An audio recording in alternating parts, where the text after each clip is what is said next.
Hey guys, Level Cap here. Today I'm going to go over my top 10 picks for video games that are coming out in 2016. Now mind you, my interest in video games largely revolves around the shooter realm and first-person style games, so I won't really be delving too much into real-time strategy or hardcore RPG games. Alright, let's go over the games somewhat chronologically here. The first one on the list is Tom Clancy's The Division. This game just knocked my socks off when I first saw the launch trailer for it. I believe the graphics are still going to be incredible. It's launching on all platforms, PS4, Xbox One, and PC simultaneously. I've been very surprised by the quality of this game, having gotten to try out the alpha of the game. It's reinvigorated my interest. I love the setting. I love the artwork. I really like just the general game format. I feel like it could have the success levels of something like Destiny because it's very similar in terms of format, just being sort of an MMO slash RPG slash FPS. It's got all of that stuff in there. It's a lot of fun. I can't wait to get into it and start collecting gear and guns and going through the missions. Game number 2 is one that many people should be pretty familiar with. Unfortunately, not everybody got into the closed beta of Overwatch, but it has been a very fun game to play so far. I can see a huge amount of strategy and teamwork behind it. It's a Blizzard game, so naturally lots of fanboys are going to come out and play this game right off the bat. I see a bright future for it. I think it has a retail price of $40 now. We don't know exactly when it's going to come out, Q1, Q2, but I'm pretty excited for it. Game number 3 is something that I absolutely didn't think I was going to be interested in the slightest until their latest trailer, I think, came out, and it showed off Doom returning to its roots of fast-paced, run and gun shooting, room clearing, tons of bad guys, tons of weapons, tons of guns, lots of gore. This was kind of the first big shooter. I mean, there was Wolfenstein before this and a few other weird little iterations of FPSs, but Doom was the first thing that really put the first-person shooter on the map. And the fact that it's returning to its roots of so long ago, like what, 1993, something like that? Totally insane to think about. The game, the trailer anyway, looks amazing. The graphics look really good. I mean, it's been a while since I've enjoyed an id game, so I could totally get burned on this one, but I gotta say, my hype engine is revving for this one. Game number 4 is Escape from Tarkov, which, based on the trailers, looks amazing. It's very hard to get a grip on how good this game could actually be because I've never played it. I only have trailer footage. The trailers make the game look incredibly intense and hardcore. Like there's firefight scenes where just everybody dies. You're like, who's gonna win? And they all just end up dying. It's totally nuts. The weapon renderings and graphics look incredible. Apparently there's a massive weapon customization system, and you can even customize your like loadout in terms of like what your vest is carrying on it, like on the outside where your mags are, what kind of pouches you have available to you.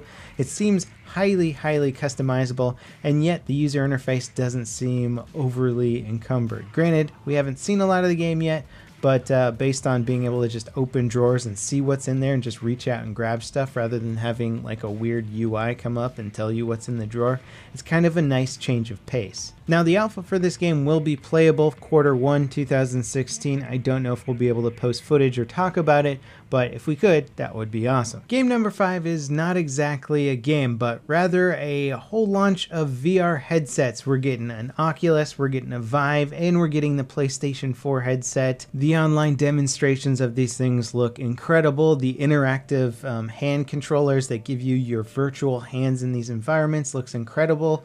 I'm especially excited to play the Half-Life 2 mod that somebody made where you can like control your weapons with each hand and you can kind of flick reload and you can throw grenades just like you would expect to in real life. I mean, the interactivity and the immersion of this, I have no doubt, is just going to be astounding, and I can't wait to plug it into existing titles as well. Flight simulators and racing games are going to be some of the best conversions right off the bat. Game number 6 here is Kingdom Come Deliverance. This is scheduled for a Q2, Q3 release. It looks phenomenal. It's not necessarily a traditional shooter, it's medieval in nature, focusing on 15th century Bohemia. It looks phenomenal. This is the CryEngine here, and when I saw the first trailer for this game, I thought it was bullshit, and then they started showing more in-game demos. I'm like, holy crap, these graphics are amazing. I can get into some freaking historical sword fighting and archery here. It just looks way too immersive. Also, imagine this with some VR. Game number 7 on the list is Squad, and yes, you've been seeing this on my channel recently. Squad in a very, very early alpha form. I mean, the game is like just playable, and that's basically what people are doing, is they're just playing the infantry classes at this point. So what we're experiencing and what we're having fun doing in Squad right now is just a small sampling of what the whole game is going to be. There's going to be lots of vehicle warfare in this game, much more extensive base building and supplies, and just so much more going on in this game. So right now we're having a lot of fun with just the sampling of Squad, just the infantry combat. I can only imagine what this game is going to evolve into once they get all the core features in. Also, they're pushing the server player count beyond Battlefield, 100 player server counts. I think they've even done tests with higher than 100 players in one server at a time, which is insanely impressive, especially for such a small dev team. Game number 8 is Squadron 42, or Star Citizen, whatever you want to call it. The single player version of Star Citizen should be coming out in 2016. I mean, this game's been delayed. It's had a crazy production cycle, but I think when Squadron 42 comes out, it's going to be an incredible experience. I mean, the graphics on this, again, the CryEngine, just look insane, and they've been evolving the engine so extensively. They got a lot of the original designers of the engine to join the Star Citizen team, and they're implementing all this new tech and just making things look incredible. It already looks incredible, so I can't wait to see what massive scale fleet battles are like in this game. And in case you think it's just a sci-fi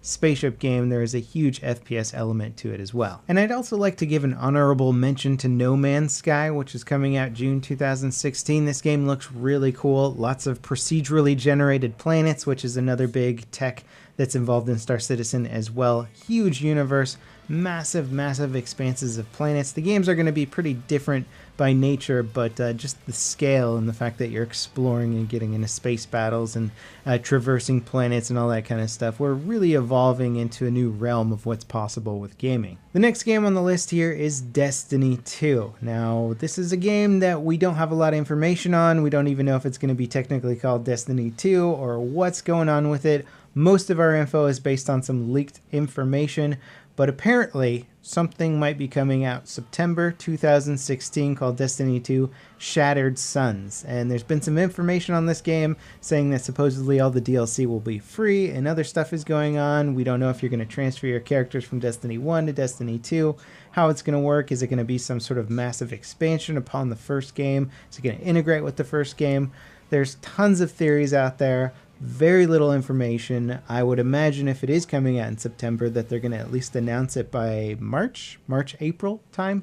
So we'll have more information soon. But if it's anything like the first one, then it's going to be a massive success, and I will be playing it. And finally, game number 10, last but certainly not least. I'll probably be playing this one more than any of the previously mentioned games. It's the next Battlefield game, Battlefield 2016, Bad Company 3, Battlefield 2143, Battlefield 1943. We don't really know. There's so many avenues this game could take. Very little information, but I have a feeling that DICE is going to be releasing their reveal trailer for it soon. February, March is my guess. And then we can all lose our minds over what kind of amazing things they're offering in the next lineup. So that wraps it up for my top 10 anticipated games of 2016. What do you guys think of my list? Are there other games that you think I should totally be including? Is there something I totally brushed over or missed? Let me know in the comments. And as always, guys, thanks for watching. I'll see you next time. This is Level Cap, signing off.